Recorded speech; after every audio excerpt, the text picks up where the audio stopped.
అందరూ దైవజనులు, పెద్దలు, నాయకులు, వారికిని అలాగే నూతనంగా గృహాన్ని నిర్మించుకున్న తాతారావు కమల దంపతులకును వారి కుటుంబీకులకును పేరు పేరున ప్రతి ఒక్కరికి క్రీస్తు నామములు శుభములు తెలియజేసుకుంటున్నాను. ప్రియులారా, పగిలిన జీవితాలపై ప్రభువు చేసిన సంతకం అని మీరు మాట్లాడకండి. అక్కడ పిల్లలు మైక్ ఇస్తాను, మాట్లాడతారు. మీరు మాట్లాడకండి. కాసేపే, ఎక్కువసేపు నేను మాట్లాడను. ఎందుకంటే చాలా సమయం అయిపోయింది, 10 అయింది. మీలో చాలామంది ఆకలితో ఉన్నారు, నాకు తెలుసు. కనుక విన్న కొద్దిసేపు దేవుని మాటలు విని వెళ్ళిపోదాం, ఓకే?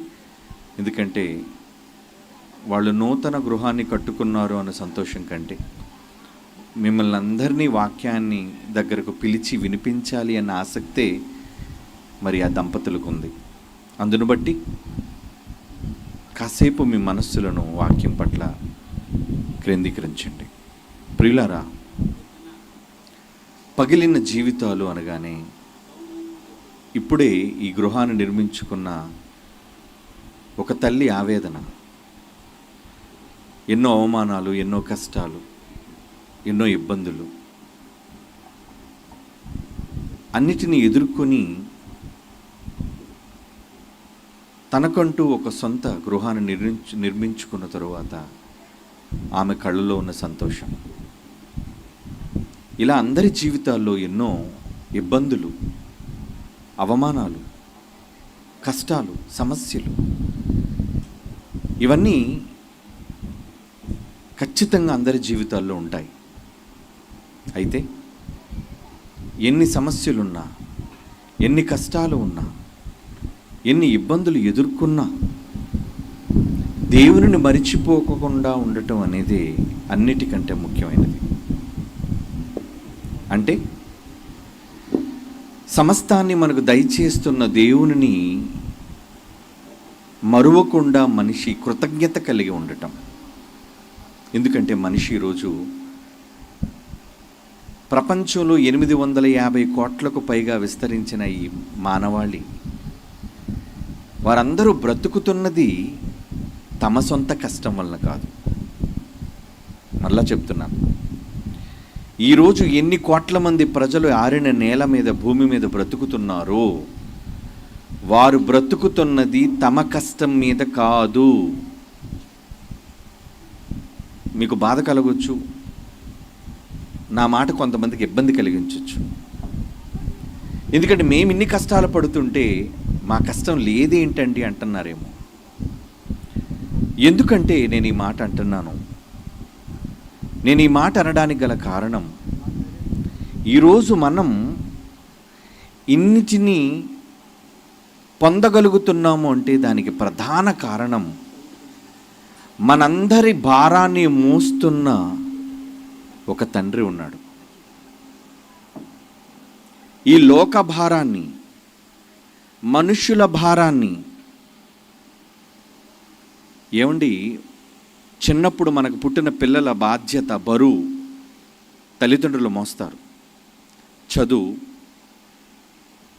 వాళ్ళ ఎదుగుదల, వాళ్ళ వివాహం, ఇలా వాళ్ళకి ఏది అవసరమో కన్న తర్వాత బిడ్డలందరి బాధ్యతను తల్లిదండ్రులు బరువు అంటారు. దాన్ని వచ్చి ఆయనకి పెట్టిన పేరేంటో తెలుసా? తండ్రి. అందరికీ తండ్రి అయిన దేవుడు ఒక్కడే. ఏంటండి, దేవుణ్ణి తండ్రిగా పరిచయం చేస్తున్నాడేంటి? దేవుణ్ణి తండ్రిగా ఎందుకు చెప్పాలి? తండ్రే నీ భారాన్ని మోసేది గనుక, తండ్రే నిన్ను ప్రేమించేది గనుక, తండ్రే నిన్ను పోషించేది గనుక. ఈరోజు ప్రతి కుటుంబానికి యజమాని. ఆ కుటుంబ యజమాని బయటకు వెళ్ళి కష్టపడితేనే కానీ ఆ కుటుంబం అంతా కూర్చొని 3 పూట్ల భోజనం చేయలేదండి. కష్టం, కుటుంబ యజమాని కష్టం. ఒక ఇల్లు కట్టడానికి సోదరి తన కష్టమంతా చెప్పింది. ఏమండి, ఒక చిన్న ఇల్లు కట్టడానికి ఎంత కష్టమైతే కోట్ల మంది మనుష్యులకి నివాస గృహంగా ఉన్న ఈ భూమిని కట్టడానికి దేవుడికి ఏ కష్టం లేదా? అలిసిపోయాడండి. తెలుసా మీకు? మొదటి రోజు, రెండవ రోజు, మూడవ రోజు. అందుకే బైబిల్ ప్రారంభం దేంతో ప్రారంభించాడు తెలుసా? మనుష్యుల కోసం ఆయన చేసిన ఈ సృష్టి నిర్మాణాన్ని చెప్పుతూ ప్రారంభించాడు ఆయన. మొదటి రోజు నా పిల్లల కోసం ఇది చేశాను, రెండో రోజు దీనిని చేశాను, మూడో రోజు దీనిని చేశాను, ఇలా 4, 5, 6 రోజుల్లో మనుషులకు కావలసిన వాటన్నిటినీ చేసిన తరువాత ఇక నా పిల్లలకి ఏ లోటు లేదు, అన్నీ నా పిల్లలకి సమకూర్చాను అని అనుకున్న తరువాత తండ్రి అంటున్నామే, దేవుడు అంటున్నామే, ఆయన రూపం ఏంటో బైబిల్ చెప్పింది చూడండి. 1 యోహాను పత్రిక 4వ అధ్యాయం 8వ వచనం అండి. 1 యోహాను పత్రిక 4వ అధ్యాయం 8వ వచనం. దేవుడు ప్రేమాస్వరూపి, దేవుడు ప్రేమాస్వరూపి. ఆయన రూపమే ప్రేమటండి. దేవుడు ప్రేమ అయి ఉన్నాడు, ప్రేమే దేవుడు. Love is God, God is love. దేవుడే ప్రేమట, ప్రేమే దేవుడట. అవునా? ప్రేమ లేదా? ఎందులో మీకు ప్రేమ లేదో చూడండి. వెలిగే సూర్యునిలో మీకు ప్రేమ కనబడటం లేదా? వీచే గాలిలో మీకు ప్రేమ కనబడటం లేదా? కురిసే వానలో మీకు ప్రేమ కనబడటం లేదా? ఏమండి? కాసే చెట్టుకు కాసే కాయలో ప్రేమ కనబడటం లేదా? ఒక మొక్కకు పూసే పువ్వులో ప్రేమ ఎవరి కోసం అండి? ఈ కాయ దేవుని కోసం కాదు, ఈ పువ్వు దేవుని కోసం కాదు, ఈ గాలి దేవుని కోసం కాదు, ఈ ప్రకృతి దేవుని కోసం కాదు. ఇదంతా దేవుడు మనిషి కోసం చేశాడు. ఆ మనిషి ఎవరు? తన కొడుకు, తన రూపం, తన కుమారులు మీకోసం మిమ్మల్ని ప్రేమించి చేశాడు. కనుక అన్నిటిలోనూ కనిపించేది ఆయన రూపం. కానీ మనకేం కనబడుతుంది? వేటిలో చూసినా ఈ పనికిరాని లోక సంబంధమైన ప్రేమలు నమ్ముకొని శాశ్వతమైన దేవుని ప్రేమని ఈ సమాజం మరిచిపోయి ఒక ప్రేయసిని చూసి మాట్లాడతాడు. ప్రియా సమస్తం సకలం నువ్వే నాకు అంటాడు. నీ ప్రియుడికి నువ్వు ప్రియురాలు కాక మునుపు దేవుడికి నువ్వు ప్రియురాలివి. నువ్వు దేవునికి ప్రియుడువు. నిన్ను ప్రేమించాడు కనుక ఇవన్నీ వచ్చాయి. నిన్ను ప్రేమించాడు కనుకనే లోకం ఉంది. నిన్ను ప్రేమించాడు కనుకనే నిన్ను కన్న అమ్మ ఉంది, నిన్ను కన్న నాన్న ఉన్నాడు. నీ దేవుడే నిన్ను ప్రేమించకపోతే నీ తల్లిదండ్రులు నీకు లేరు. వాళ్ళ నుంచి నువ్వు పుట్టవు. పుట్టిన తరువాత నీ కళ్ళ ముందు కనిపించే ఒక అందగత్తెను చూచి, నువ్వు ప్రేమించే ప్రేయసిని చూచి, నా ప్రియ, నా బ్రతుకు నీ కోసమే అంటున్నావే. ఇందులో న్యాయం ఉందా? అబద్ధం, అన్యాయం. ఆ మాటలో అన్యాయం ఉంది. మొదట నీ ప్రేమ నీ దేవుడికి దక్కాలి. పట్టించుకుంటున్నారా దేవుడిని? నర సమాజం ఎవరి కోసం వానలు కురవు అనుకుంటున్నారు, ఎవరి కోసం సూర్యుడు మండడు అనుకుంటున్నారు, ఎవరి కోసం ఈ నేల తిరగదనుకుంటున్నారు. మీరెంత నిమ్మళంగా కూర్చున్నారే. ఈ నిమ్మళంగా కూర్చున్న ఈ భూమి వేగం ఎంతో చెప్పమంటారా? 1 గంటకి ఇది పరిగెట్టే దూరం, దాని వేగం 1 గంటకు 1,11,600 కిలోమీటర్లు అండి. దీని వేగం ఏంటి? గంటకు 1,00,000 కిలోమీటర్లా? 1 గంటకు 100 కిలోమీటర్లు ప్రయాణం చేసే ట్రైన్లో ఊగిపోతుంటారు మీరు. ఏమండి? వేగంగా ప్రయాణించే ట్రైన్లో పడుకుంటే కుదుపుతుంటుంది మిమ్మల్ని. అవునా? బస్సు 80 కిలోమీటర్లు దాటి వెళుతుంటే కుదుపులు. చివరికి గాల్లో ఎగిరే విమానాలు కూడా కుదుపులు, కదిలిపోతుంటుంది. అది గంటకు 500, 700 కిలోమీటర్ల వేగంతో వెళుతుంటుందండి. మరి ఈ భూమి ఏంటండి? ఎంత వేగం! గంటకు 1,00,000 కిలోమీటర్లు వెళ్ళిపోతుందట. ఎక్కడా కదులుతున్నట్టు లేదే. అది దేవుని టెక్నాలజీ. ఈ టెక్నాలజీ వెనకే ఉందో తెలుసా? నా పిల్లలు నేను వాళ్ళని జాగ్రత్తగా కాపాడాలి. కాపాడుతున్నారా? మీ పిల్లల్ని ఎంతవరకు అండి మీరు చూసుకుంటారు? మీ పిల్లల్ని మీరు ఎంతవరకు చూసుకోగలరు? మీరు నిద్రపోయినంతవరకు చూడగలరేమో, లేదా వాళ్ళు నిద్రపోయినంతవరకు చూడగలరేమో. కానీ నీ పరలోకపు తండ్రి నిన్ను ప్రతి క్షణం కనిపెడుతూనే ఉన్నాడు. ఆయన కన్నులు నీ పక్క నుంచి తిప్పటం లేదండి. తెలిసి ఆయన ప్రేమ ఏంటో? నిన్ను కాపాడే యెహోవా అంటాడు చూడండి. అందుకే బైబిల్లో కీర్తనల గ్రంథం చూస్తారా? బైబిల్లో ఆయన ప్రేమ లేఖలోని ఒక మాట చూస్తారా? దేవుని ప్రేమ లేఖలోని ఒక మాట. ఏంటి ఆ మాట? కీర్తనల గ్రంథం 121వ కీర్తన 4వ వచనం. 121 కీర్తనలు 4వ మాట అండి. ఇశ్రాయేలు అంటే తన కొడుకు, మై సన్, నా కొడుకు, నా పిల్లలను కాపాడు యెహోవా, కునుకడు నిద్రపోడు. ఎవరి కోసం నిద్ర లేదు ఆయనకి? యెహోవాయే నిన్ను కాపాడువాడు. నీ కుడి పక్క, నీ ఎడమ ప్రక్క నీకు నీడ, నీ కాపుదల. ఈరోజు నువ్వు బయటికి వెళ్ళి వస్తున్నావంటే ఆయన కాపుదల లేదా? నువ్వు హ్యాపీగా ఆదమరిచి గుర్రు పెట్టి రాత్రికి నిద్రపోతున్నావంటే ఆయన ప్రేమ లేదనుకుంటున్నావా? ఆయన కాపుదల లేదనుకుంటున్నావా? ఈ ప్రకృతి అంతా తిప్పటంలో ఏమండి, వేగంగా వెళుతున్న బస్సు డ్రైవర్ నిద్రపోతున్నాడు అనుకోండి, అప్పుడు ప్రయాణికుల పరిస్థితి ఏంటి చెప్పండి? అటు రెప్పేస్తున్నాడు అనుకోండి, అంటే వీళ్ళు పోయారనమాటే. అవునా? ప్రమాదంలో ఉన్న వాళ్ళ బ్రతుకులు. మరి ఇన్ని కోట్ల మంది బ్రతుకులు, 850 కోట్ల మంది మనుష్యుల ప్రాణాలను ఎవరండి కను రెప్ప వేయకుండా కాపాడుతున్నారు? ఏ అపాయము, ఏ ప్రమాదం? గ్రహాలు, నక్షత్రాలు కోకొలలుగా తిరుగుతుంటే ఒకదాన్ని ఒకటి గుద్దుకోవటం లేదండి. విమానాలు గుద్దుకుంటున్నాయి, ట్రైన్లు గుద్దుకుంటున్నాయి, ఏమండి రోడ్ల మీద బళ్ళు గుద్దుకుంటున్న యాక్సిడెంట్లు ఎన్నో. మరి విశ్వం పుట్టి కోట్ల సంవత్సరాలనేది నో యాక్సిడెంట్. ఎందుకు? డ్రైవర్ దేవుడు గనుక. ఎందుకు డ్రైవ్ చేయాలి? ఎవరి కోసం డ్రైవ్ చేయాలి? ఎవరున్నారని డ్రైవ్ చేయాలి? నువ్వున్నావని, నిన్ను కాపాడాలని. నిద్ర మానుకొని చూస్తున్నాడటండి. ఎంత ప్రేమ నువ్వంటే.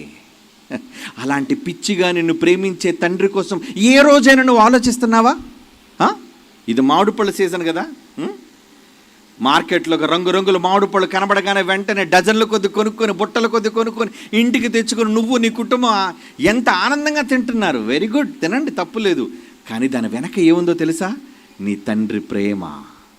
ఎందుకు మామిడి పండులోని అంత తీపి ఎందుకు పెట్టాడు? నా పిల్లలకి తీపి అంటే చాలా ఇష్టం అండి. ఎవరు చేశారు? మామిడి చెట్టు ఎవరు చేశారు? మామిడి పండు ఎవరు చేశారు చెప్పండి? నీ తండ్రి చేశాడు నీ కోసం. ఒక్క పండు ఇచ్చి సరిపోయిందా? మీరు బజారుకి వెళ్తే మీ పిల్లలకి ఎన్ని పళ్ళు తీసుకొస్తారు చెప్పండి? ఏమండి, మహా అయితే ఒక 5-6 పళ్ళు తీసుకొస్తారేమో, లేదంటే ఒక 10-15 పళ్ళు తీసుకొస్తారేమో. కానీ ఈరోజు మార్కెట్లో దేవుడు ఎన్ని రకాల పళ్ళు! ఏమండి, ఒక పైనాపిల్ అంటున్నారు, ఒక యాపిల్ అంటున్నారు, ఒక మామిడి అంటున్నారు, ఒక ద్రాక్ష అంటున్నారు, ఒక నారింజ అంటున్నారు. ఎన్ని రకాల పళ్ళు! ఇన్ని రుచులు అవసరమా నీకు? నీ బెత్తడు నాలికి ఇన్ని రుచులు దేవుడు చెయ్యాలా? ఏదో నా పిల్లలండి అంత అన్నం పెడితే చాలు అనుకోలేదు. నీకు ఇన్ని ఉండాలి అని ఇన్ని రకాల ప్రేమలను రుచులుగా మలిచి నీకు ఇచ్చాడు. ఏమంటే మధ్యాహ్నం భోజనాన్ని కూర్చునేసరికి మేక మాంసం తీసుకొస్తున్నారు, తలకాయ మాంసం తీసుకొస్తున్నారు, చేప తీసుకొస్తున్నారు, రొయ్యలు తీసుకొస్తున్నారు. ఏంటది? ఏదో వచ్చారండి బంధువులు, ఏదో చెద్దన్నం పెట్టేద్దా, లేదో చారన్నం పప్పుచారన్నం పెట్టేద్దా అనుకున్నారా? ప్రేమ. మీకు పెట్టే తిండి వెనక వాళ్ళది ఉన్నది ప్రేమ అయితే అది నిజం అనుకుంటే, దేవుడి ప్రపంచ ప్రజలను పోషించడానికి ఎన్ని రకాల పళ్ళు, ఎన్ని రకాల కాయలు, ఎన్ని రకాల రంగులు, రుచులు, వాసనలు. ఇక మాంసాల కొనికి వెళితే, ఎందుకంటే మనంతా మాంసప్రియులం కదా, ఎన్ని రకాల మాంసాలు.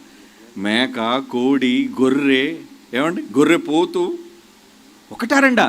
పక్షులు, ఇన్ని రకాల మాంసాలు. ఇక మీరంటారా జాలర్లు, ఎన్ని రకాల చేపలు. అన్ని చేపలు ఒకలా ఉంటాయా? వంజరం రుచి ఒకలా ఉంటుంది, కోనెం రుచి ఒకలా ఉంటుంది, ఏమండి సందువా రుచి ఒకలా ఉంటుంది. చిన్న చేప అయినా పెద్ద చేప అయినా దేని రుచి దానిదే. ఇన్ని రుచులు అవసరమా? ఇన్ని రుచులు నీ నోట పెట్టడానికి దేవుడు 6 రోజులు కష్టపడి అలిసిపోయాడు తెలుసా నీకు?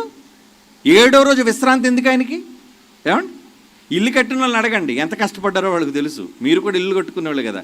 మరి భూమిని కట్టడానికి దేవుడికి ఏ కష్టం లేదనుకుంటున్నావా? నీ నోటికి ఇన్ని రుచులు అందించడానికి దేవుడికి ఏ కష్టం పడలేదనుకుంటున్నావా? పని చేశాడు నీ తండ్రి, అలిసిపోయేంతగా పని చేశాడు నీ తండ్రి. అలాంటి కష్టపడి నీ కోసం పనిచేసిన నీ తండ్రికి నువ్వు చూపించే ప్రేమ ఏంటి చెప్పండి? ఏం ప్రేమ చూపిస్తున్నారు చెప్పండి? మామిడి పళ్ళు వస్తే తిని, ఏమండి నారింజ పళ్ళు వస్తే తిని అన్ని తినడానికి అలవాటు చేసుకున్నారు. కానీ దేవుడా, ఎంత చక్కని మామిడి పండు నా కోసం చేసావే, థ్యాంక్ యూ. ఏమండి, అలసటగా ఎండపాటున వస్తే ఎవడైనా గిన్నెడు చల్లితే, ఏమండి కృతజ్ఞతలండి బాబు, నా దాహార్తిని తీర్చారు, వందనాలండి అంటారు. మరి దేవుడు పళ్ళు తింటున్నప్పుడు, రుచికరమైన ఆహార పదార్థాలు భుజిస్తున్నప్పుడు ఆయన గుర్తురాడే ఈ సమాజానికి? ఎంతమంది ప్రార్థన చేస్తారో చెప్పండి? క్రైస్తవులు కూడా చేస్తారు ప్రార్థన, అది కూడా చల్లారిపోద్దేమని కంగారులో తొందరగా తినేయడానికి just 2 seconds prayer, thank you God, amen. కనీసం ఒక నిమిషం తీసుకొని, తండ్రి నా కోసం ఇంత రుచికరమైన భోజనాన్ని చేసావు, నీ ప్రేమకు నిజంగా కృతజ్ఞతలయ్యని ఫీల్ అయ్యి ప్రార్థన చేసేవాళ్ళు ఎంతమంది ఉన్నారు చెప్పండి? నేనైతే ఎప్పుడు అలాగే చేస్తానండి, నిజంగా చెప్తాను. ఎందుకంటే ఆయన సమక్షంలో అబద్ధం చెప్తాను, నాలుగు కోసేస్తాడు దేవుడు. ఏది ఆస్వాదించినా, మీరు ఏది అనుభవించినా, ఈ అనుభవం వెనక ఆయన ఉన్నాడని మర్చిపోకూడదు మీరు. ఈరోజు మీ జీవితాలను కాపాడుతున్నది ఆయనే. ఆయన లేకుండా ఒక అడుగు మీరు ముందుకు వేయగలరా? ఒక పూట అయినా సరే మీరు భోజనం చేసి సుఖపడగలరా అని ప్రశ్నిస్తున్నాడు మీ తండ్రి. ఆయన లేకుండా ఎలా బ్రతకగలరు మీరు? ప్రపంచంలో ఎవరికి ఏం కావాలో మరలా ఏమండి, మీకు ఏం కావాలో మీ భోజనం పెడుతున్నాడు. చివరికి జంతువులకి, పక్షులకి, మళ్ళీ వాటికి ఏం కావాలో, చేపలకి ఏ రోజైనా మీరు వెళ్ళి సముద్రంలో వేస్తున్నారండి? మీరు దానికి ఏం కావాలో మీరు తిండి వేస్తున్నారా వాటికి? లేదే. అరణ్యంలో తిరిగే సింహాలకి, పులులకి, మేకలకి, గొర్రెలకి, ఆకాశంలో ఎగిరే పక్షులకి దేని ఫుడ్ దానికి దేవుడు అందిస్తున్నాడు. ఎవరి కోసం? ఎగిరే పక్షి నీ కోసం, సముద్రంలో పరిగెట్టే చేప నీ కోసం, నేలలో బ్రతికే జీవి నీ కోసం. అంటే నీ కోసమే వాటిని పెంచుతున్నాడు, తన కోసమే నిన్ను పెంచుతున్నాడు. ఇంత కష్టపడుతున్న నీ తండ్రి పట్ల నువ్వు చూపించే కృతజ్ఞతేది? సమాజానికి లేదు, దేవుణ్ణి మర్చిపోయింది. దేవుణ్ణి మర్చిపోయిందండి లోకం. రోమీలకు రాసిన పత్రిక 1వ అధ్యాయం, రోమీలకు రాసిన పత్రిక 1వ అధ్యాయం 20వ వచనం, 21 రోమ 1:21 వారు దేవుని ఎరిగియు ఆయనను దేవునిగా మహిమపరచలేదు, కృతజ్ఞతాస్తుతులు చెల్లించలేదే. థ్యాంక్స్ కూడా చెప్పలేకపోతున్నావే.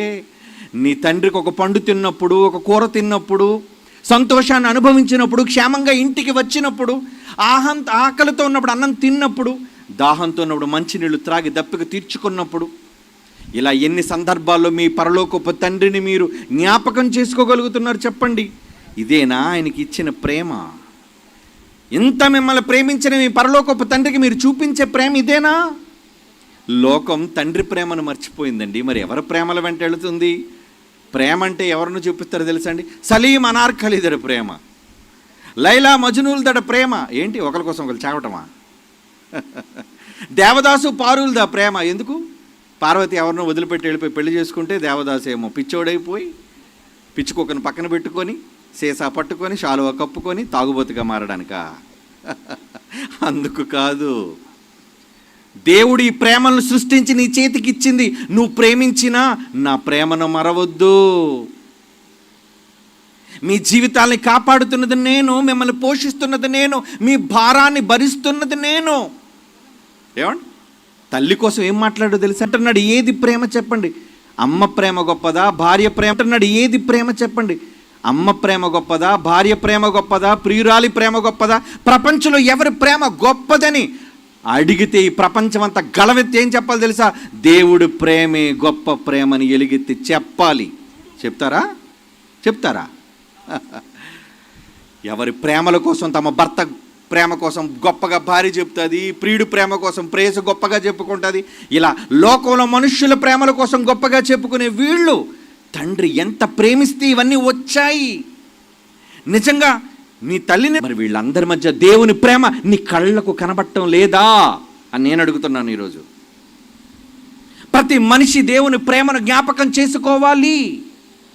నీ జీవితం పగిలిపోయిందని బాధపడుతున్నావే కానీ నువ్వు ప్రేమించినందుకు దేవుని గుండె ఎంత పగిలిపోతుందో ఏ రోజైనా నువ్వు ఆలోచించావా?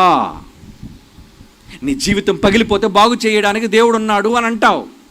నీకు సహాయం కావాలి అంటే దేవుడు ఇస్తాడు, చేస్తాడు అంటావు. నీకు రోగం వచ్చిందంటే తీయడానికి దేవుడు ఉన్నాడు, మహాప్రభు అంటావు. మరి దేవుడికి గాయం కలిగితే ఆ గాయాన్ని మాన్పడానికి ఎవరున్నారు చెప్పండి? ఏ వైద్యుడు ఉన్నాడు? ఏ మందులు ఉన్నాయి? నువ్వే ఆ మందు, నువ్వే ఆ వైద్యుడివి, నువ్వే చూపించాలి ప్రేమ. కానీ నువ్వు లోకమాయలో పడి దేవుని నిజమైన ప్రేమను మరిచిపోయి నీకోసం బ్రతుకుతున్నావే. నీ భారాన్ని చిన్నప్పటి నుంచి అమ్మ 9 మాసాలే నిన్ను మోసిందేమో కానీ దేవుడు నువ్వు బ్రతుకున్నన్ని సంవత్సరాలు నిన్ను మోస్తున్నాడే. తన కష్టంతో, తన ప్రేమతో నిన్ను క్షమిస్తూ, నువ్వు గుర్తు పెట్టుకున్నా మర్చిపోయినా ఆయన మాత్రం నిన్ను మర్చిపోలేదు. అమ్మలు మర్చిపోతున్నారు కన్న బిడ్డలను. ఎందుకంటే ఎంతమంది కన్న తర్వాత అక్రమ సంబంధాలు పెరడు కుప్పతొట్లో పిల్లలు పారేయలేదు చెప్పండి? ఎంతమంది పారేశారు కుప్పతొట్లో? కనబడుతున్నారు మనకి. ఎందుకు అబార్షన్ చేయించుకోవాలనుకున్నావు? నాకు పిల్లలు వద్దు అంటే కామం తీర్చుకోవడానికైతే మాత్రం నీకు కావాలి, కానీ మమకారం కోసం మాత్రం బిడ్డలు అక్కర్లేదని వద్దనుకునే ఈ లోకం. ఒక తల్లి వద్దనుకుంటుంది, ఒక తండ్రి వద్దనుకుంటున్నాడు, కానీ నిన్ను అలా వద్దనుకోవటం లేదే నీ తండ్రి. నువ్వు కావాలి, నువ్వు కావాలి, నువ్వు కావాలి అనుకుంటున్నాడు. నువ్వు కావాలి అనుకోబట్టే ఈరోజు ఈ మహావిశ్వాన్ని చేసి నీ కోసం తిప్పుతున్నాడు. నీ కోసమే. ఆయనకు అక్కర్లేదు ఈ భూమి. ఆయన వలన నడిపించబడుతున్నాయి ఇవన్నీ కూడా. ఆయన వల్లే నీకు వర్షం అంటున్నాడు. చూడండి అపోస్తుల కార్యములు 14వ అధ్యాయం 17వ అధ్యాయం. మీకు వర్షం ఫలవంతములైన ఋతువులను దయచేయుచు ఆహారమును అనుగ్రహించుచు ఉల్లాసముతో మీ హృదయములు నింపుచున్నాడే. మేలు మేలు మేలు, నీ బ్రతుకులో ఎన్నో మేలులు చేస్తున్నాడే. అలాంటి దేవునికి నువ్వు చేస్తున్నది, ప్రతిఫలంగా ఇస్తున్నది ఏంటి? ఆయన గుండెను పగలగొడుతున్నావు, ఆయన ప్రేమను తోలనాడుతున్నావు, ఆయన ప్రేమను వద్దనుకుంటున్నావు, ఆయన పట్టించుకోవడం లేదు, నీ వెనక తిరుగుతున్నాడు. ఆయన నువ్వే కావాలని అనుకుంటున్నాడు, నీ కోసమే బ్రతుకుతున్నాడు. ఆయన కళ్ళు నీ కోసమే. చివరికి ఆయన చేతిలో నీ రూపమే చెక్కుకున్నాడటండి. ఇందాక చదివిన మాటలు కిందకి వెళితే అదే ఉంటుందండి. యెషయా గ్రంథం 49:16 వచ్చినవండి. యెషయా గ్రంథం 49:16. చూడు చూడు అంటున్నాడు ఈ సమాజంతో. చూడు, నా అరచేతిలో చెక్కుకున్నాను. ప్రేమించిన వాళ్ళు పచ్చబొట్లు ఈరోజు పొడిపించుకుంటున్నారు చేతుల మీద, గుండెల మీద. అంత ప్రేమ. కానీ నీ దేవునికి నీ మీద ఎంత ప్రేమో తెలుసా? తన అరచేతిలో చెక్కుకున్నాడు నీ రూపాన్ని. నీ చెయ్యి ఎంత కాదు, ఆయన అరిచెయ్యి, విశ్వాన్ని కలుగజేసిన చెయ్యి. ఆయన చెయ్యిలా చూస్తే అన్ని ఆయన పిల్లల రూపాలు రూపాలు రూపాలు. నీ రూపం ఉందా అందులో? అవును ఉంది. నా రూపం ఉందా? ఉంది. ఆయన అరచేతిలో ఆయన రూపం, ఆయన అరచేతిలో నా రూపం, నీ రూపం. ఈరోజు భూమి మీద పుట్టిన 850 కోట్ల మంది రూపాలను చెక్కుకున్నాడండి. అబద్ధం ఆడుతున్నాడు అనుకున్నావా నీతో? లేదు. ఎంత పిచ్చిగా నిన్ను ప్రేమించకపోతే ప్రతి క్షణం నీ రూపాన్ని చూసుకోవడానికి తప్పిస్తున్నాడే. ఆయన కాకుండా ఎవరిదండి నిజమైన ప్రేమ? ఏమండి, ట్రూ లవ్ అని ఎవరైనా చెప్పాలి అంటే అది దేవునికి మాత్రమే చెందుతుంది. ఎందుకంటే మనుష్యుల ప్రేమలో స్వార్థం, మనుష్యుల ప్రేమలో అవసరం, మనుష్యుల ప్రేమలో మలినం, మోసం, ఇవన్నీ ఉన్నాయి ప్రేమలో. బయటకు ప్రేమ అనే అక్షరాలు కనబడతాయి అంతే. ప్రేమ అని చెబుతాడు, పువ్విస్తాడు, నీ చుట్టూ తిరుగుతాడు. తర్వాత అమాయకంగా నువ్వు కానీ వాడి మాటలు నమ్మి వాడికి లోబడిపోతే శారీరకంగా నిన్ను వాడుకుంటాడు. నీతో కోరిక తీరిపోయిన తర్వాత పో, నీతో నాకు పని లేదు, ఇంక నీలో ఏముంది, ఇంకొకరు కావాలి అంటాడు. ఇది లోకపు ప్రేమ. ఈరోజు పురుషుల మధ్య స్త్రీల మధ్య జరుగుతున్న ప్రేమలు ఇవి కాదా? చివరికి పెద్దలందరూ ఆశీర్వాదాలతో బంధాలు వేసి ముడులు వేసి కాపురం చేయండి అన్నా కూడా ఒకరినొకరు విడిచిపెట్టి వెళ్ళిపోతున్నారు అంటే ఇది కాదా ద్రోహం? ఉన్న బంధాలని నిలబెట్టుకోవడం చేత కానీ ఈ మనిషి, కానీ దేవునితో బంధం, ఆయన నీలా ఈ బంధాన్ని వద్దనుకోవటం లేదు, ఈ బంధాన్ని తెంచేసుకోవాలనుకోవటం లేదు. దేవుడే తుంచేయాలి, తెంచేయాలనుకుంటే అసలు మనిషి భూమి మీద కనబడ్డు. ఒక్క క్షణం తలుచుకుంటే, ఊపిరి ఆపేస్తే కోట్ల మంది శవాలు శవాలు గుట్టలుగా మారిపోతాయి. కానీ ఎందుకు చేయటం లేదు తెలుసా? ఇంకా ప్రేమిస్తున్నాడు కనుక నిన్ను. ఆయన గుండె పగిలిపోతున్నా, నువ్వు ఆయన పట్టించుకోకుండా తిరుగుతున్నా, ఆయనకు కృతజ్ఞతలు చెప్పకపోతున్నా, అసలు దేవుడే లేడని నువ్వు అంటున్నా, ఆ దేవుణ్ణి నోటితో దూషిస్తున్నా, అన్నిటినీ సహిస్తున్నాడే. పగిలిపోతుంది ఆయన గుండె, నలిగిపోతుంది ఆయన గుండె. అయినా సరే అన్నిటిని ఓర్చుకొని సహించి నీ ప్రేమ కావాలని తప్పిస్తున్నాడే. ఆయన కాదా నిజమైన ప్రేమికుడు? అవునండి. అందుకే దేవుడు ఈ లోకమును ఎంతో ప్రేమించెను అన్నాడు. ఎలా ప్రేమించాడు? ఎలా ప్రేమించాడు నేను చెప్పడం కన్నా ఈ పాటలో మీరు చూడాలి. కమాన్, చూడండి ఈ పాట.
అన్నాడుగా, ఆశించాడుగా, వదిలేసాడుగా. మోసపు మోహపు ముసుగులో వలపని వల విసిరాడుగా, మోసాన్ని నమ్మావుగా, నా ప్రేమనే వదిలావుగా. నన్ను మరచిన మరువని ప్రేమవై, నా తలపున చెరగని రూపమై, నా మనసంతా నిండిపోయావని, నేను క్షణమైనా విడిచిపోలేనని. నాలా నిన్ను ప్రేమించేది ఎవరు?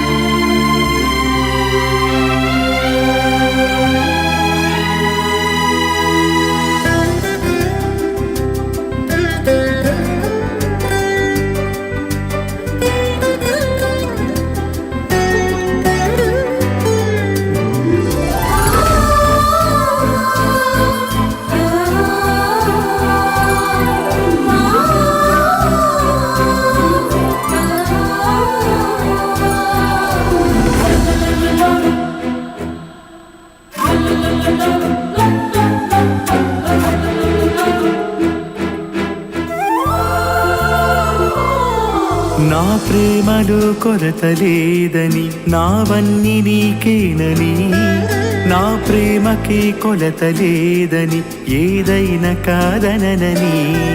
నా ప్రేమలో కొరత లేదని, నావన్నీ నీకేనని, నా ప్రేమకి కొలత లేదని, ఏదైనా కాదనని. తొలిసారిగా కష్టపడ్డాను నీ కోసం నిన్ను చూడగా, ఆశపడ్డాను ప్రతి నిమిషం. తొలిసారిగా కష్టపడ్డాను నీ కోసం నిన్ను చూడగా, ఆశపడ్డాను ప్రతి నిమిషం. గగనాలు దాటి రానా నిన్ను చూడగా, అరచేతిలోన చెక్కుకున్న ఆగలేక. గగనాలు దాటి రానా నిన్ను చూడగా, అరచేతిలోన చిక్కుకున్న ఆగలేక. విన్నావా నాన్నా నేనెవరని, నీ కోసం ఎదురు చూసే నీ నాన్నని. విన్నావా నాన్న నేనెవరని, నీ కోసం ఎదురు చూసే నీ నాన్నని. నాలా నిన్ను ప్రేమించేది ఎవరని, నాకంటే నిన్ను ప్రేమించేది ఎవరని.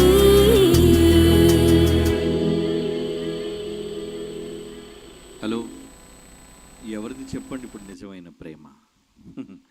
ఒకరినొకరు అమ్ముకుని నమ్ముకున్నందుకు మోసగించే మనుషులదా నిజమైన ప్రేమ?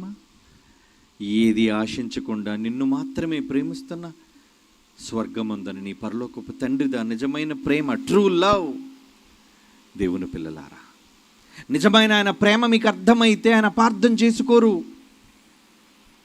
అందుకే మిమ్మల్ని ప్రేమిస్తూనే ఉన్నాడు. మీ పట్ల ఆయన ప్రేమ చావటం లేదు. మీరు ఎదురు తిరిగినా, మీరు తప్పు చేసినా, ఏమండి, మీరు నేరస్తులుగా కనబడినా ఆయన ఇంకనూ మిమ్మల్ని ప్రేమిస్తూనే ఉన్నాడు. ఆ ప్రేమ ఇంకా మనుషులను బ్రతికిస్తుంది. ఈ లోకంలో ఎంతమంది దుర్మార్గులు బ్రతకటం లేదు, ఎంతమంది నరహంతకులు బ్రతకటం లేదు, ఎంతమంది దోపిడి దొంగలు బ్రతకటం లేదు చెప్పండి. దేవుడు తలుచుకుంటే క్షణంలో వాళ్ళు ఊపిరి ఆపేయగలడు. కానీ ఎందుకు చంపలేదో తెలుసా? మార్పు కోసం, మనుషులు మారాలి అని, తన ప్రేమను తెలుసుకోవాలి అని, ఒక్కడు కూడా నశించకూడదని ఆయన మనస్సది. అర్థమైందా ఆయన మనస్సు? ఏమండి, నీ మనసు అర్థం చేసుకోకపోతే నా గుండె పగిలిపోయిందంటావే. ఒక మాట నిన్ను అపార్థం చేసుకుంటే నా మనసు విరిగిపోయిందంటావే. మరి దేవుడు గుండె ఎన్నిసార్లు పగిలిపోవాలి, ఎన్నిసార్లు విరిగిపోవాలి? ఒక్కడు కూడా నశించాలన్న మనస్సు లేదటండి. 2 పేతురు పత్రిక 3వ అధ్యాయం చూడండి. 9వ వచనం, 2 పేతురు పత్రిక 3వ అధ్యాయం 9వ వచనం. ఎవడును నశింపవలనని ఇచ్చయింపక అందరూ మారు మనస్సు పొందవలను, మార్పు రావాలి అని కోరుచు మీ ఎడల దీర్ఘశాంతం. పరలోకముందున్న తండ్రికి భూమి మీద ఉన్న మనుషులందరి పట్ల దీర్ఘశాంతం. అందుకే బ్రతికి బట్ట కడుతున్నారు అందరూ. వాళ్ళు నేరస్తులైనా పాపులైనా సరే చివరికి వాళ్ళ హక్కును చేర్చుకోవడానికి తన ఒక్కగానొక్క ప్రథమ కుమారుడైన క్రీస్తు వారిని భూమి మీదకి ఎందుకు పంపాడు చెప్పండి? మీ అందరి కోసం ఆయన వదులుకోవాలనుకున్నాడు. మీ అందరి కోసం ఆయన భూమి మీద చంపుకోవాలి అనుకున్నాడు. దేనికి చంపాలి? యేసుప్రభు చావాలా మన కోసం? ఏమండి, యేసుప్రభు మన కోసం చావవలసిన అవసరం ఉందా? సులువు ఎక్కాలా? రక్తం కార్చాలా? ఆయన ప్రాణం పోవాలా? ఎస్, ప్రాణం పోవాలి. ఒక బ్రతుకు రావాలి అంటే మరొక బ్రతుకు పోవాలి. ఇది ఎక్కడ నీతి అనుకుంటున్నారా? మీరు బ్రతకాలి అంటే మేక చావటం లేదా? మీరు బ్రతకాలి అంటే కోళ్ళు చావటం లేదా? చివరికి మీరు బ్రతకాలి అంటే ఊపిరి ఉన్న మొక్కలు చావటం లేదా? ఏమడగవు, ఊపిరి లేదనుకుంటున్నారా? ఈ బ్రతకటం లేదనుకుంటున్నారా? వాటికి జీవం లేదనుకుంటున్నారా? ఎస్, మొక్కలకు కూడా జీవం ఉంది. మొక్కలకు కూడా జీవం ఉంది. మరి రోజు ఎన్ని మొక్కలు తింటున్నారు? ఎన్ని ఆకుకూరలు, ఎన్ని కాయగూరలు చెప్పండి? ఎన్ని మాంసపు కూరలు? అంటే మిమ్మల్ని బ్రతికించడం కోసం ఎన్నో జీవరాశులు బలైపోతున్నాయి. ఇది కాదనగలరా ప్రపంచంలో ఎవరైనా? నాకు జీవరాశులను బలి చేయడం నాకు ఇష్టం లేదంటే నువ్వు బలైపోతావు. తినకుండా పోతే నువ్వు చస్తావు. అంటే నువ్వు బ్రతకడం కోసం అవి చావాలి. నీకు రక్తం రావాలి అంటే ఒక మొక్క కొయ్యబడాలి. నీకు మాంసం రావాలి అంటే ఒక మేక చంపబడాలి. అందుకే దేవుడు ప్రకృతిలో వీటన్నిటిని చేసి మీకోసం చేసి తన ప్రేమను చూపించుకుంటున్నాడే. చివరకు ఆ దేవుణ్ణి నమ్మకుండా నీకు నచ్చినట్టుగా లోకంలో బ్రతుకుతూ దేవుడే లేడని చెప్పి దేవుని పేరట దగ, దేవుని పేరట దోపిడి, దేవుని పేరట అన్యాయం. చివరికి ఈరోజు మనిషి సమాజంలో ఏం చేస్తాడో చెప్పండి? ఆ దేవుడి పేరు ఉపయోగించే ఏంటి వ్యాపారం, దేవుడి పేరు చెప్పుకుని దందా, దేవుని పేరు చెప్పుకొని ఏమంటే చివరికి ఓట్లు, దేవుని పేరు చెప్పుకొని చివరికి అధికారం. ఈరోజు కొంతమంది అధికారంలోకి రావాలంటే మతాన్ని అడ్డు పెట్టుకున్నారు. దేవుడు బొమ్మ పడాలి. నీకు బ్రతుకు రావాలి అంటే దేవుడు బొమ్మ చూపించాలి. దేవుడు పేరు చెప్తే నాకు ఓటు పడుతుంది. అవునా? అయ్యో, మనిషి ఏంటండి ఇలా మారిపోయాడు? ఇదేనా దేవుడు మనిషి నుంచి కోరుకున్నది? నువ్వు ఎంతగా నేరస్తుడుగా పాపిగా దేవుని నుంచి సకల కష్టాన్ని అనుభవించి మారిపోయి పాపిగా బ్రతుకుతుంటే నిన్ను బ్రతికించుకోవడానికి తన కొడుకును అందుకే భూమి మీదగా పంపాడు. ఎందుకు వచ్చాడు యేసు? ఆయన కోసం కాదు, తన కోసం బ్రతకడానికి రాలేదు. యావత్తు సమాజం కోసం సిలువలో తన శరీరాన్ని ఇచ్చి తన దేహంలో ఉన్న రక్తం అంతటినీ కూడా మనుష్యుల కోసం ప్రాణమైన రక్తాన్ని కార్చాడు.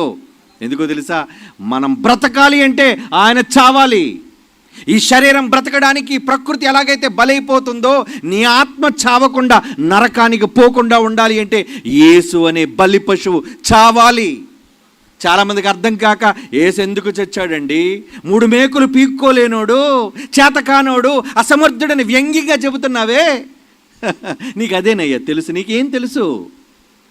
అతని త్యాగం నీకేం తెలుసు? ఒక మనిషిని పాపం నుంచి బ్రతికించడానికి అతను చేసిన ఆత్మత్యాగం ఏం తెలుసు? దేశం కోసం ప్రాణం పెట్టిన వాళ్ళు దేశభక్తులు అంటున్నావే, అవునా కాదా? బోర్డర్లో పోరాడుతున్న సైనికులు ఎంతోమంది ఏమంటే దేశం కోసం, దేశ రక్షణ కోసం ప్రాణాలు పోగొట్టుకున్నారు. వాళ్ళంతా వీర జవాన్లు, వాళ్ళంతా గొప్పవాళ్ళు, అమర్ రహే అంటున్నావే. మరి నీ కోసం ప్రాణం పెట్టి మనుష్యుల కోసం, మనుష్యులు బ్రతికించడం కోసం సిలువలో ప్రాణం పెట్టిన యేసు ప్రభు అమరుడు కాడా? అమర్ రహే అని ఆయన అనవా? అమరే కాదు, యేసు ప్రభుకి జై అనాలి. ఏమనాలి? యేసుకు జై. ఎందుకు చెప్పాలి జై? ఎందుకు చెప్పాలి? దొంగ నాయకుడు కాదు, ఓట్లు అడుక్కున్న తర్వాత మొహం చూపించకుండా పారిపోవడానికి, లేదా గెలిచిన తర్వాత నల్ల డబ్బు విదేశాల్లో దాచుకునే దొంగ నాయకుడు కాదు ఆయన. ఏమండి? అధికారం పేరట అధికారంలోనికి పార్టీ తరపున వచ్చిన తర్వాత వందల ఎకరాలు కబ్జా చేసే దొంగోడు కాడు ఆయన. ఆయన దగ్గర భూములు లేవు. వచ్చి అడుగుతున్నాడు, బోధకుడా నువ్వు ఎక్కడున్నావురా చూడు, నక్కలకు బొరియలు ఉన్నాయి, ఆకాశ పక్షులకు గూళ్ళు ఉన్నాయేమో కానీ మనుష్య కుమారుడిగా ఈ నేలను కలుగు చేసింది నేనే అయినప్పటికీ ఇక్కడ ఒక అడుగు జాగా కూడా నాకు లేదన్నాడు ఆ మహనీయుడు. అంత నిస్వార్థపరుడైన సేవకుడండి, అంత నిజమైన నాయకుడండి. అలాంటి వాడికి జై చెప్పవే? అలాంటి వాడు గొప్పోడని చెప్పవే? త్యాగం చేసిన అలాంటి వాడిని పొగడ్డానికి నీ నోరు రాదే? మరి ఏమొస్తుంది? ఆయన కోసం చెబితే చెయ్యిలేస్తుంది ఈరోజు చాలామందికి. యేసని పేరు చెబితే కొడతారా? బైబిల్లో ఆయన చెప్పిన ప్రేమ మాటలు చెబితే ఏమండి తరిమి తగిలేస్తారా? ఏంటి అన్యాయం! ఇదేనా ఒక మంచి వ్యక్తికి మీరు చేసే సన్మానం? ఏమండి, ఒక రాజకీయ నాయకుడు ఎమ్మెల్యే వ్యక్తి వచ్చాడండి, ఆయనంతా మీరు చప్పట్లు కొట్టారు, గౌరవించారు, బొకేలు ఇచ్చారు. కారణం మిమ్మల్ని నాయకుడు పరిపాలిస్తున్నాడని, మీకోసం ఎన్నో మంచి పనులు చేస్తాడు అని నమ్మకంతో. యేసుప్రభు నమ్మకం చేస్తాడని కాదు, చేసేసాడు ఆల్రెడీ. ఆయన ఏం చేశాడు? అన్నిటికన్నా విలువైన తన ప్రాణమే ఇచ్చేశాడండి. ఇంకా అంతకన్నా కోట్ల కన్నా విలువైనది ఏముందో చెప్పండి? ప్రాణం కన్నా మించిన కోట్ల ధనం ఉందా?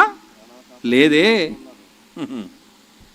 అంత గొప్ప నాయకుడే, అలాంటి గొప్ప మహనీయుడే, అలాంటి వ్యక్తిని ఈరోజు సమాజం ఎలా చూస్తుందో తెలుసా?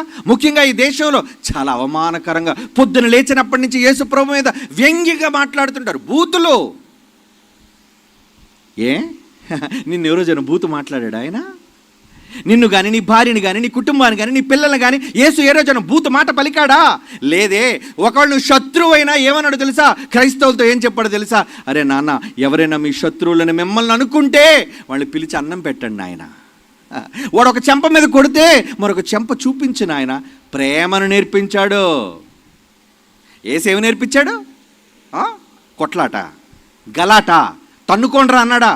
రే చేతికి ఆయుధాలు పట్టుకోండ్రా, చేతికి అందిన కత్తో కర్రో బాంబో పట్టుకొని ఏమండి గలాటా సృష్టించమని చెప్పిన నాయకుడు కాడాయన.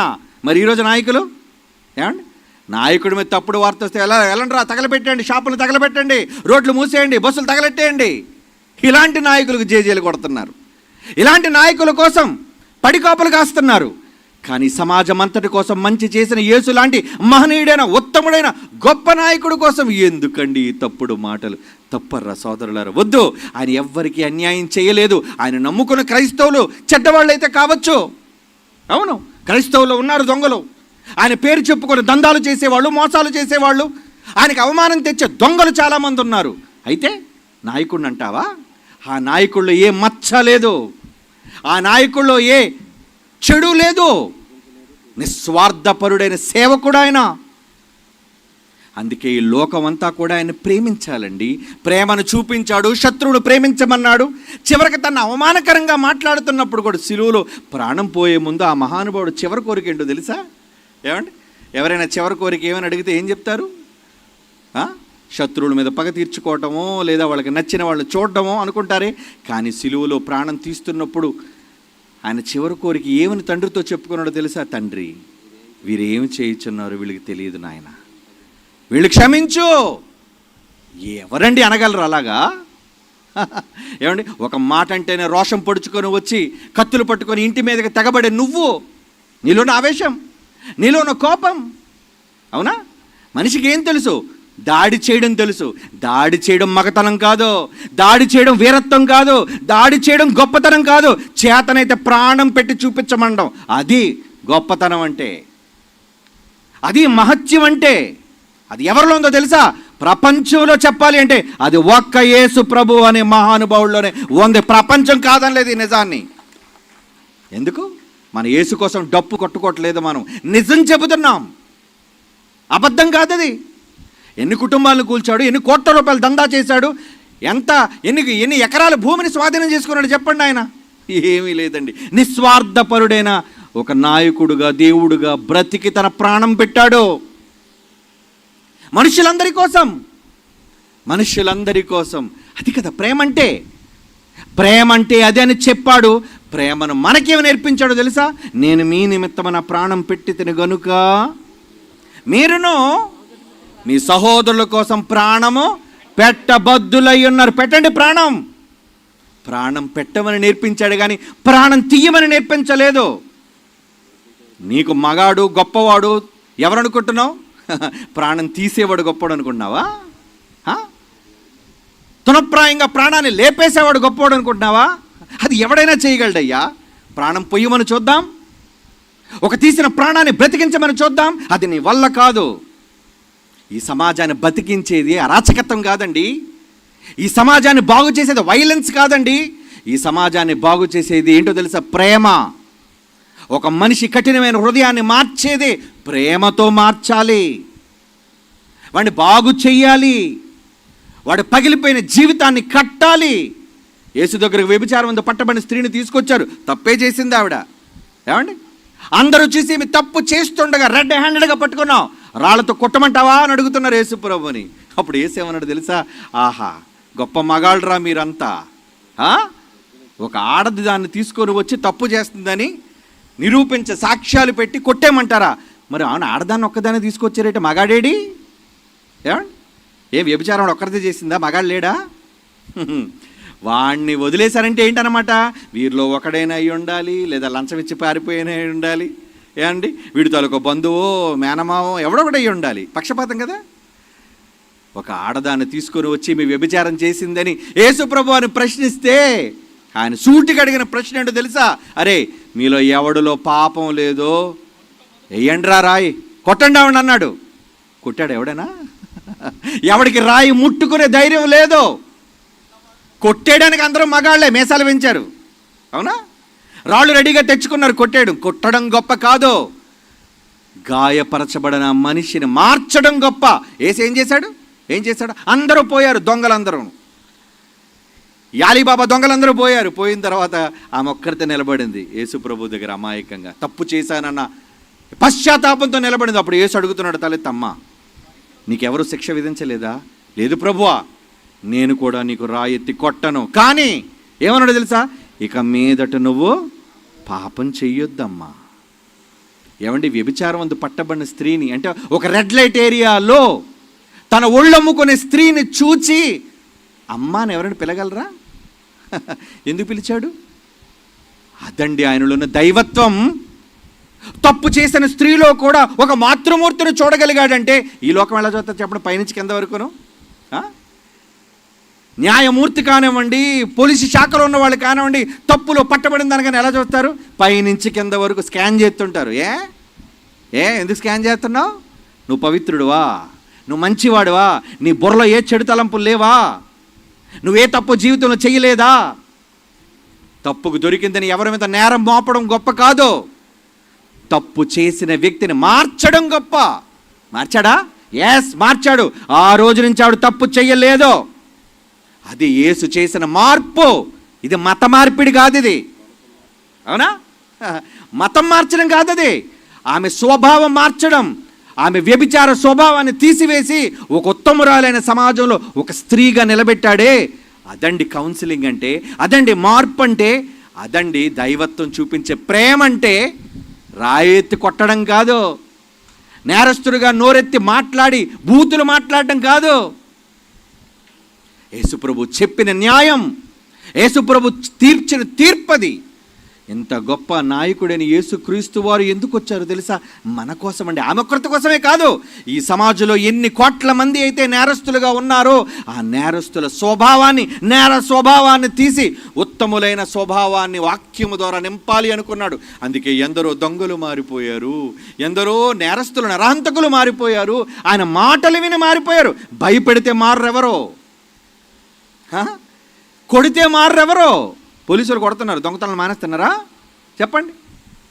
జైల్లోకి నెడుతున్నారు, వాడు జైలు నుంచి తిరిగి వచ్చిన తర్వాత నేరాలు మానేస్తున్నాడా? లేదు. మారాలి అంటే మనిషి మనసు మార్చాలి. ఎవరు మార్చగలరు? అలా మార్చగలిగిన ఒకే ఒక్క నాయకుడు ఆయన యేసుప్రభు మాత్రమేనండి. ఎందుకంటే ఆయన దగ్గర చల్లని మాటలు ఉన్నాయి. ఆయన మాట పలికాడు అంటే గుండె కరిగిపోతుంది, గుండె మారిపోతుంది. మతంలోనికి మార్చడానికి ఆయన చేయడు ప్రయత్నం. ఒక మనిషిని సమాజంలో మంచిగా మార్చడానికి చేసే ప్రయత్నం. అందుకే ఒక మాట చదువుకొని ముగించుకుందామండి. ఏమంటున్నాడు చూడండి ఒక్కసారి. దేవుడు అంటున్న మాట,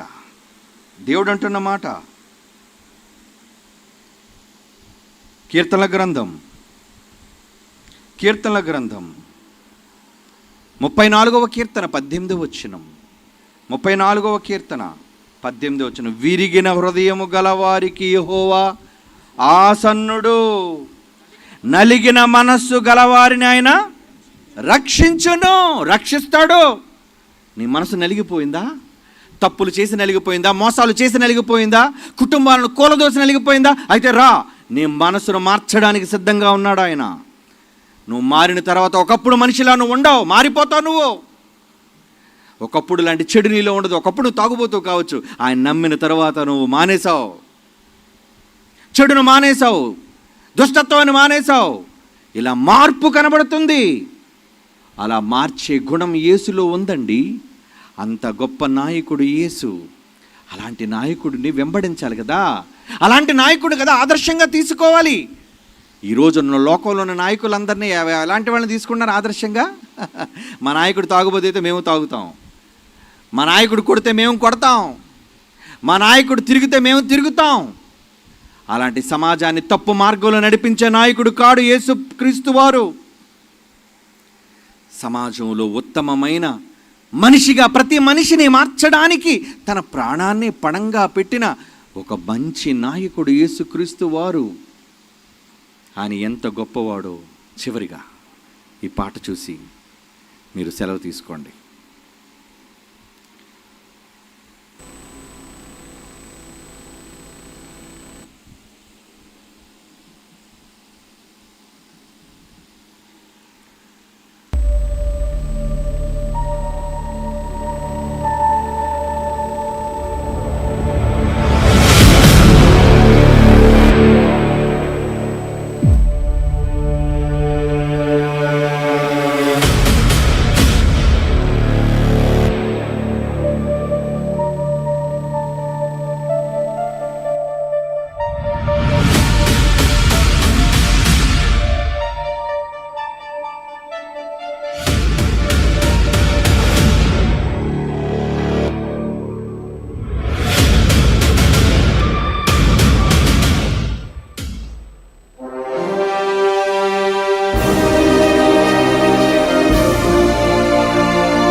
రుధిరం కార్చి క్షమనందించిన రక్షకుడు, జై కొట్టు నా క్రీస్తుకే, మరణం గెలిచి స్వర్గం చేరిన అద్వితీయుడు, జై కొట్టు నా యేసన్నకే, భూమి నుండి స్వర్గానికి చేర్చే మార్గమితడు, జై కొట్టు నా యేసన్నకే, మరణించాక నిన్ను సమాధి నుండి లేపుతాడు, భూలోకపు పాపము విషించాడు సాహసంగా, తన రుధిరమే నిలిచెను పాపము గడిగే ఆయుధంగా, శతపదములు కలిసిన పొగడలేని ఘన చరిత తనదే, చరిత తనదే, కాలాలకు స్థిరపడు సరిపడు అగణిత కీర్తి తనదే, కీర్తి తనదే, తనకు సాటి ఈ లోకాన తన నామం చెరిగిపోదు మా హృదయాన, జై కొట్టు నా యేసుకే, జై కొట్టు నా యేసుకే.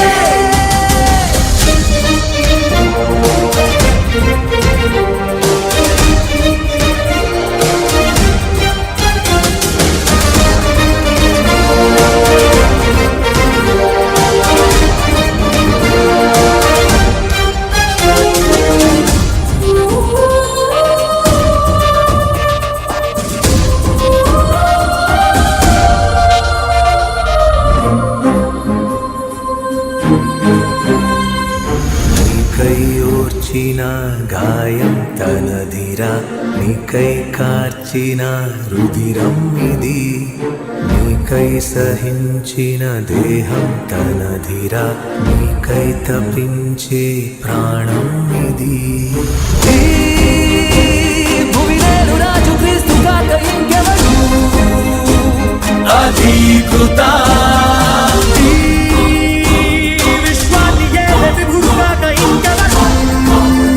క్రీస్తే కదా పేరు భూమికి చరితై కాలాన్ని కొలుచు పదమై నిలిచింది మాకు బలమై హోసన్నాకే జై తన స్వరమే భూమికి వరమై వెలిగించు కాంతి పదమై నడిపించు దళపతిని అయిన హోసన్నాకే జై జై జై.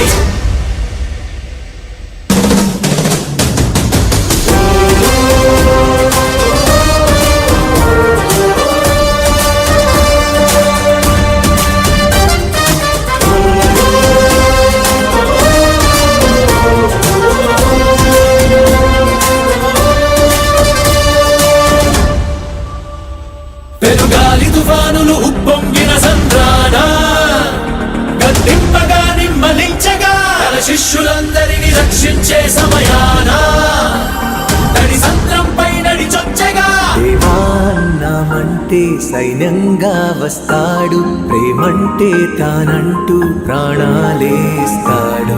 నీవాడే తానంటూ బంధంగా ఉంటాడు, ఏనాడైనా నిన్ను వీడిపోనే పోడు. అడుగు పెడితే భూమికి క్రీస్తు శకం తార కదిలి పలికే స్వాగతం తన రాక చీల్చు నీలి ఆకాశం జై జైలు కొడుతూ నువ్వు పదవదరా జై కొడతా మా యేసుకే సైన్యంగా కదిలొస్తాం మేం సువార్తకే జై కొడతా మా క్రీస్తుకే ప్రాణాలైనా అర్పిస్తాం ప్రభు యేసుకే.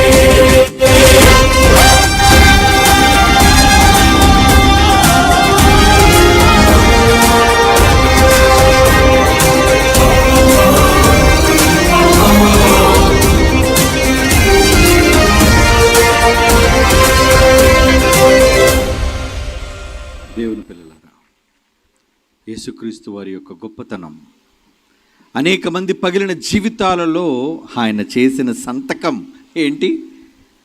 మీకు ఇచ్చిన రక్షణే ఆయన పెట్టిన సంతకం అండి. ఎందరో జీవితాలు పగిలిపోయి ఛిద్రమైపోయినప్పుడు వాళ్ళ కుటుంబాల్లో ఆదరణ నింపింది యేసు రక్షణ. వాళ్ళ జీవితాల్లో సంతోషాన్ని, నిత్య జీవాన్ని అందించింది యేసు రక్షణ. అదే ఆయన చేసిన సంతకం, జ్ఞాపకం, చెరగని ముద్ర. మీ జీవితాల్లో కూడా కావాలా? రండి. లోక పాపములను మోసుకొని పోయే దేవుని గొర్రెపిల్ల ఆయన.